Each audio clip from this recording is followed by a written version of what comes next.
Now, let me go on to our business today.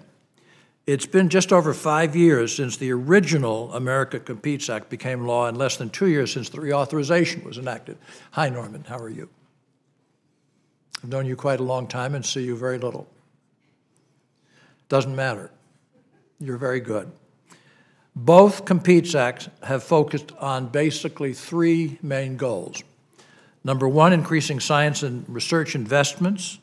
Number two, strengthening science, technology, engineering, and mathematics, STEM education, where our record may be uneven, and developing an innovation infrastructure. These are inherently, obviously, all long-term investments. People expect that when you pass something that has quite a lot of money in it, that you're going to see engineers and math students just flying out of schools and colleges and graduate schools, and it doesn't, unfortunately, work like that. So not enough time has really passed to get the full impact of our 2010 bill. Larry Page and Sergey Brin, original research that led to Google, was initiated with a National Science Foundation grant in 1994. And that was nice. That was back in the days when they just did individuals as opposed to institutions with infrastructure.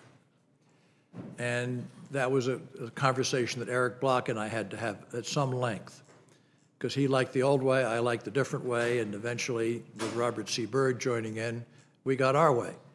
And it's been better because of that. So now colleges and universities all over rural states and urban states are getting opportunities for particularly golden nuggets of research that are being done there to be able to allow that to go forward. So the National Science Foundation did that for Google in 1994. Google did not go public until 2004. Their small share of $4.5 million National Science Foundation grant led to a company that today has $200 billion plus, over 50,000 employees. So success takes time. Even with these unknown, we still must take time to understand where we are and what we must do next, which is why we are here today, and thankfully you are here. The 2007 Act authorized a doubling of funding for the National Science Foundation, major research accounts at the National Institutes of Standards and Technology, the Department of Energy's Office of Science, within 7 years. Unfortunately, Congress did not follow its own direction, with appropriations slowing the doubling period down to 15 years. Okay, well, that's better than 25. The 2010 reauthorization attempted to find some middle ground with an 11-year doubling path. But again, appropriations in the President's request levels have not followed, pushing the doubling out to 18 years.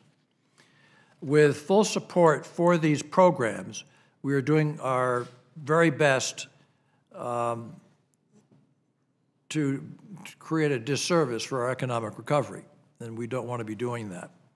Losing our dominance in science and high-tech fields has led to a loss of 687,000 manufacturing jobs since 2000. For example, our global share of global high-tech exports has fallen from 22% in 1998 to 15% in 2010. Unemployment rates for those STEM occupations trend lower than those for all college-educated individuals, and they earn 26% more on average. So there it is, what an opportunity, and where are the people to take advantage of it? Huge problem. That's what America Competes is for. Despite this, our 15-year-olds score lower than the international average in mathematics and science, and you know all of that. We heard in March from representatives of several of our major federal science agencies and coordinators, and today's hearing is a continuation of that conversation.